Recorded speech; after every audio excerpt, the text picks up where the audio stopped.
संपूर्ण श्रीमद् भागवत में एक विलक्षणता है, बहुत ध्यान से सुनिए सब लोग, इधर देखो। श्री परीक्षित जी प्रश्न करते हैं और सुखदेव जी उत्तर के रूप में कथा सुनाते हैं। लेकिन रास पंचाध्यायी के विषय में आता है कि यहां परीक्षित ने प्रश्न नहीं किया कि मुझे रास लीला के बारे में बताओ, सुखदेव जी अपने आप ही सुनाने लग गए। क्यों? क्योंकि ये रास का प्रसंग ऐसा है कि जब तक इसमें प्रविष्टि नहीं होगी, इसमें प्रवेश नहीं होगा, संपूर्ण लीलाएं अधूरी सी हैं। भगवान का प्राण है रास पंचाध्यायी। मैं हर कथा में बताता हूं, आज फिर बता रहा हूं, रास का मतलब नृत्य नहीं होता। आप नैमिषारण्य आए हैं कथा सुनने के लिए, ये रस है। लेकिन नैमिषनाथ भगवान आपके घर आ जाएं आपका प्रेम लेने के लिए, वो रास है। आप वृंदावन जाते हो, वो रस है, पर वृंदावन बिहारी आपके पास आ जाते हैं, वो रास है। आप जगन्नाथपुरी जाते हो, वो रस है, पर जगन्नाथ जी आपके घर आ जाते हैं, वो रास है, वो रास है। समझ में आई बात? आप प्रधानमंत्री से मिलने गए, वो रस, पर प्रधानमंत्री आपके घर आ गए, वो रास। रास का मतलब क्या है? मैं हरि का सुमिरन करूं, ये रस है, पर हरि मेरा सुमिरन करें, ये रास है। अपने आप को इतना योग्य बना लीजिए, भक्ति मार्ग में इतना निपुण कर लीजिए कि मेरा सुमिरन हरि करें, मैं पावा विश्राम। भक्ति पथ में गंतव्य क्या है? किसी ने मुझसे कहा आपकी व्यासपीठ का नाम भक्ति पथ है, इस भक्ति पथ का गंतव्य क्या है, डेस्टिनेशन क्या है? तब मैंने कहा भगवत ठाकुर जी मिल जाएंगे तो पथ तो रुक जाएगा, और ये पथ कभी रुकता नहीं है। तो भक्ति पथ का गंतव्य क्या है? बोले मैंने सुमिरन करने से प्रारंभ किया था तो मैं भक्ति पथ पे था, पर मैं सुमिरन करते करते ऐसी स्थिति आई, अब मेरा सुमिरन हरि करने लग गए हैं, ये भक्ति पथ का गंतव्य है। ठाकुर जी मेरा स्मरण करने लगे। आप कहोगे महाराज जी क्या कहना चाहते हैं, भगवान हमारा भजन करते हैं? बोले हाँ। आज पंढरीनाथ भगवान की याद आ रही है। श्री विट्ठल भगवान महाराष्ट्र में विराजमान है। वे नित्य कीर्तन करते हैं, हाथ में करताल लेकर के। रात्रि में जब पुजारी जी मंदिर बंद करके शयन करा करके गए तो पुजारी जी को दृश्य दिखा। कैसा दृश्य दिखा? कि ठाकुर जी भुजा उठा करके करताल बजा रहे हैं और श्री लक्ष्मी जी बगल में बैठ के मृदंग बजा रही हैं और ठाकुर जी उछल उछल करके नृत्य कर रहे हैं। तुरंत पुजारी जी ने जाकर के जैसे ही कपाट खोल करके देखा तो अंदर क्या पाया? आहा, ज्ञानेश्वर माउली, ज्ञान देव तुकाराम, ज्ञान देव तुकाराम, ज्ञान देव तुकाराम, ज्ञान देव तुकाराम, ज्ञान देव तुकाराम। हमारा कीर्तन क्या है? राधे कृष्ण कृष्ण कृष्ण राधे राधे, राधे श्याम श्याम श्याम। ये हमारा कीर्तन है, ये हम करते हैं ठाकुर जी के लिए। पर ठाकुर जी का कीर्तन क्या है? ज्ञान देव तुकाराम, ज्ञान देव तुकाराम। मीराबाई सक्कूबाई, मीराबाई सक्कूबाई, सूरदास कृष्ण दास, सूरदास कृष्ण, हरिवंश हरिदास, हरिवंश हरि, रामानुज रामानंद, रामानुज राम। ये ठाकुर जी का कीर्तन है। अपने सब भक्तों के नाम ठाकुर जी करताल पर गाते हैं और मगन होकर के ठाकुर जी कीर्तन में नृत्य करते हैं, अपने भक्तों को याद करते हैं।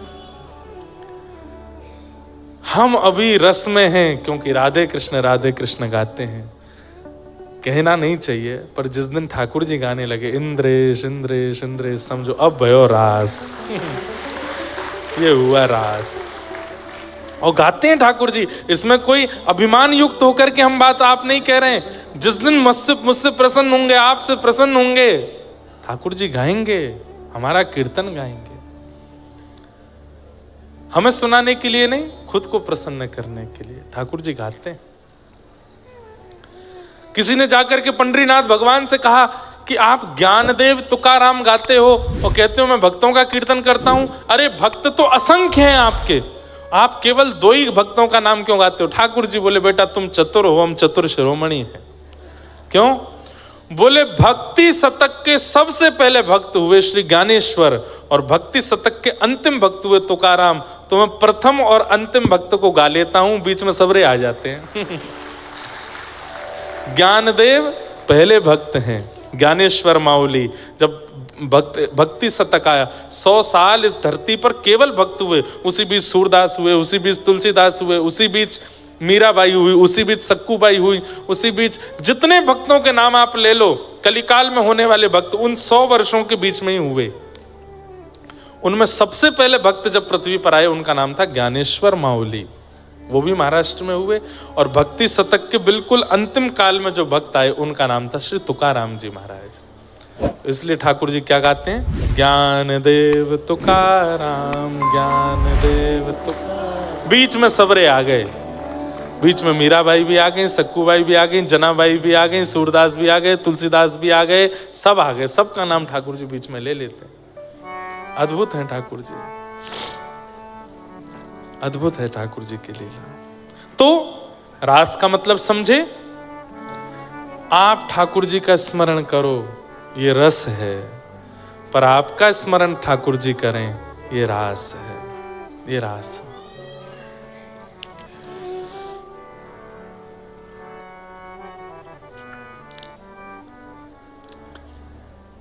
रास पूर्णिमा का दिन आया, शरद पूर्णिमा का दिन आया, और जैसी पूर्णिमा का चंद्रमा प्रकट हुआ गोपियों के चित्त में हलचल होने लगी। क्यों? क्योंकि ठाकुर जी ने चीर हरण के समय कहा था कि मैं शरद पूर्णिमा की रात्रि पर रास करूंगा। रास करूंगा मतलब तुम्हें मुझे नहीं बुलाना पड़ेगा, मैं तुमको बुलाऊंगा। और आज गोपियां विचलित हैं, व्याकुल हैं, श्याम सुंदर मिलेंगे, श्याम सुंदर बुलाएंगे। और इतने में ही कदम वृक्ष के नीचे बैठ गए ठाकुर जी और वन में जाकर के आहा क्या कर रहे हैं ठाकुर जी? निशम्य गीतम तदनंगवर्धनम व्रज स्त्रियः कृष्ण गृहीत मानसा आजग्मुरन्योन्यमलक्षितोद्यमा सयत्र कांतो जवलोल कुंडलैः। ठाकुर जी ने ऐसी वेणु का वादन किया, अपने अधर पर वेणु रख करके जैसे ही ठाकुर जी ने उसमें वादन करना प्रारंभ किया तो कहते हैं निशम्य गीतम तदनंग वर्धनम। जैसे आंखें ठाकुर जी को देखना चाहती हैं पर उतनी व्याकुल नहीं है, कान कथा सुनना चाहते हैं पर जगह नहीं मिली तो लौट गए वापस, इतने व्याकुल नहीं है। हाथ सेवा करना चाहते हैं पर सेवा मिली तो अच्छा, नहीं मिली तो लौट गए, मतलब मिले तो ठीक, नहीं मिले तो कोई बात नहीं।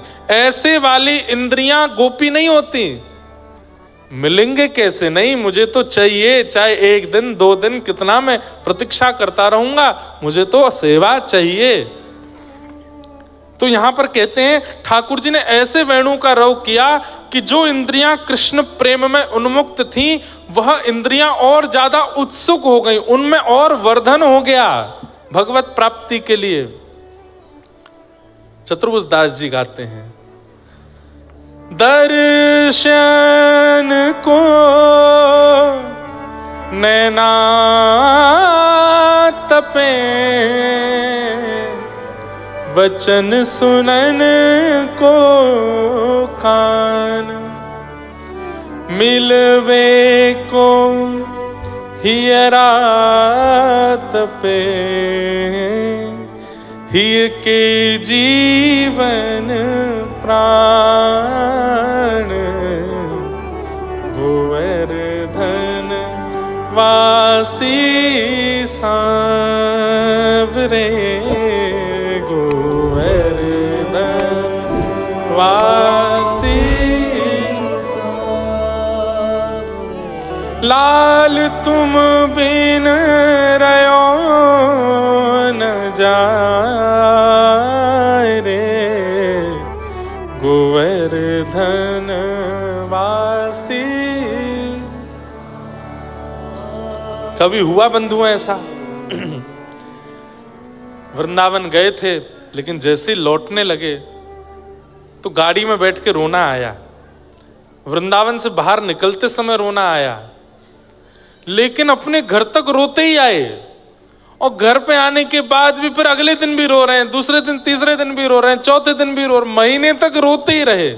ऐसा नहीं होता, आज की डेट में तो ऐसा नहीं होता। व्यक्ति एक आध दिन व्याकुल रहता है, पर महीनों महीनों तक व्याकुल रहे, ये आज की स्थिति नहीं है। हाँ, होता है व्याकुल, संसार की वस्तु के लिए होता है, वो तब तो 10-10 साल तक व्याकुल रहता है व्यक्ति, नस पस काट के बैठ जाता है अपनी, इतना व्याकुल हो। पर ठाकुर जी के लिए कभी कोई ने नस काटी सुना आपने? अब भैया कर मत लेना कहीं, उससे ठाकुर जी नाराज और हो जाएंगे। शरीर को ठोस मत पहुंचाना, व्याकुलता चित्त से होती है भाई, शरीर से नहीं। ये शरीर की गतिविधि अव्यवस्थाओं से कोई अपना प्रेम दिखाना चाह रहा हो, महापाखंडी है वो, ढोंगी है, हृदय से नहीं दिखा पा रहा, इसलिए शरीर से दिखाने का प्रयास कर रहा है। हृदय से दिखाओ। दर्शन को नैना तपे, वचन सुनन को कान, मिलवे को हियरा तपे, हिय के जीवन प्राण, गोवर्धन वासी सांवरे, तुम बिन रहो न जाए। ऐसी स्थिति। एक प्रसंग आता है कि गोसाई श्री विठलनाथ जी अपने ठाकुर जी नवनीत प्रिया जी, जिनको लड्डू गोपाल कहते हैं, प्रथम नवनीत प्रिया जी श्री श्रीनाथ जी में विराजमान है। इस पूरे ब्रह्मांड के सबसे पहले लड्डू गोपाल, छोटे से हैं, इतने होंगे, नवनीत प्रिया जी। उनको नाम लोगों ने लड्डू गोपाल रख दिया, जबकि हाथ में लड्डू भी नहीं है, वो मक्खन है। उनका मूल असली नाम नवनीत प्रियालाल, नवनीत मतलब मक्खन, उससे जो प्रेम करे वो लाला, नवनीत प्रियालाल। तो सेवा करके गोसाई जी बोले, जय जय, प्रेम से विराजियों, भीतरिया बाहरिया सब आपकी सेवा करेंगे, मैंने एक गोकुल तक है के आऊं। ठाकुर जी सिंहासन पर ऐसे बैठे हैं, जैसे ही गोसाई श्री विठलनाथ जी मंदिर से बाहर निकल के गए, नीचे अपने रथ पर बैठे, ऊपर मंदिर की ओर देखा तो क्या पा रहे हैं, नवनीत प्रिया जी अपने सिंहासन से उठ के जंगला पे खड़े होकर के पूछ रहे हैं, जल्दी आ जाइयो, मुझको आपकी बहुत याद आवे, जल्दी आ जाइयो, मेरो मन ना लगे। गोसाई जी देख करके गए ही नहीं, रथ को भेज दिया, बोले कि अपने जय जय को मैं कष्ट नहीं दे सकता। बेचारे इतने व्याकुल, इसको कहते हैं रास। ठाकुर जी आपके लिए व्याकुल हो जाएं, आपके लिए उत्सुक हो जाएं। तो गोपियां जैसे ही कानों में वेणु रव पड़ा, सबकी इंद्रियां कृष्ण प्रेम में उत्सुक हो गई, दौड़ने लगी गोपियां कृष्ण मिलन के लिए। जैसी अवस्था में थी, ये भी विचार नहीं किया घर के लोग क्या कहेंगे, मेरा काम अधूरा है, इसको छोड़ के चली जाऊं, पति डांटेगा, सास कुछ कहेगी, न कुछ विचार नहीं किया, निकल पड़े सीधे ठाकुर जी के पास। प्रेम ऐसा ही होता है, इतनी चिंता नहीं की जाती। दौड़ पड़ी गोपियां, और जैसे ही वन में पहुंची, वहां जाकर के देखा श्याम सुंदर मधुर वेणु बजा रहे हैं, और सब सामने खड़ी हैं गोपियां। आहा, भगवान ने कहा, स्वागतम वो महाभाग, प्रियम किम करवाणि व, ब्रजस्यानामयम कश्चित् व्रूता गमन कारणम। आइए आइए आइए, स्वागतम स्वागतम, सब गोपियों का बहुत बहुत स्वागत। कितनी गोपियां गई? बोले लाखों गोपियां थी। और कितनी उम्र की गोपियां हैं? कोई स्पेसिफिक एज ग्रुप की गोपी गई हैं क्या ठाकुर जी से मिलने? तो कहते हैं आबाल वृद्ध बनिता। ठाकुर जी के रास में आने वाली गोपियों में सबसे छोटी गोपी 5.5 से 6 वर्ष की है। कितने की?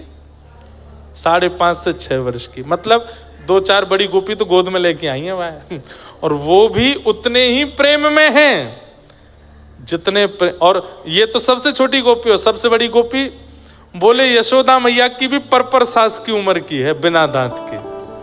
वह 2 गोपी इनको सहारो लेकर के आई है, और उस गोपी के नेत्रों में जो प्रेम कृष्ण के लिए, वही प्रेम एक 5.5-6 वर्ष की गोपी के चित्त में भी है। इसको आप काम प्रेम नहीं कह सकते। ये संसारिक जो हम और आप करते हैं संसार में, वो प्रेम नहीं है। ये 5.5-6 वर्ष की बालिका को पता होता है कि प्रेम किसको कहते हैं। 80 वर्ष के बाद बूढ़ी माता जी को कुछ इच्छा होती है क्या मन में कि मैं किसी से प्रेम कर लूं? कभी सुना? 90 वर्ष की माता जी को किसी से प्रेम हो गया, नहीं हो सकता। ये संसारिक व्यवहार है। परंतु ठाकुर जी से प्रेम एक 4 वर्ष की बालिका को भी हो जाता है और 100 वर्ष की अम्मा को भी रहता है। वही तो स्वच्छंद प्रेम है, जहां पर कोई कैटेगराइज्ड प्रेम नहीं है, कोई एज ग्रुप का प्रेम नहीं है। क्यों? क्योंकि वो शारीरिक प्रेम है ही नहीं, वो शरीर की स्थिति है ही नहीं, इसलिए वहां ये सब विचार भी नहीं किए जाते। जो लोग ठाकुर जी की रास लीला को आजकल बहुत विचित्र रूप से देखने लगते हैं, दिखाने लगते हैं और उसके प्रति ऐसा भाव रखने लगते हैं, जब ठाकुर जी कर सकते हैं तो हम क्यों नहीं? अरे ठाकुर जी के रास को पहले देख तो लो, समझ तो लो, वो है कैसा। और रास का मतलब नृत्य नहीं है। मैं पुनः कह रहा हूं, परमात्मा का जीवात्मा के प्रति प्रेम, परमात्मा की जीवात्मा के प्रति करुणा, उसको रास कहते हैं। और कह दूं तो कोई अतिशयोक्ति नहीं, परमात्मा का जीवात्मा के प्रति समर्पण। हमेशा जीवात्मा समर्पित रहता है, पर जिस दिन परमात्मा समर्पित हो जाता है जीवात्मा के लिए, वो रास है।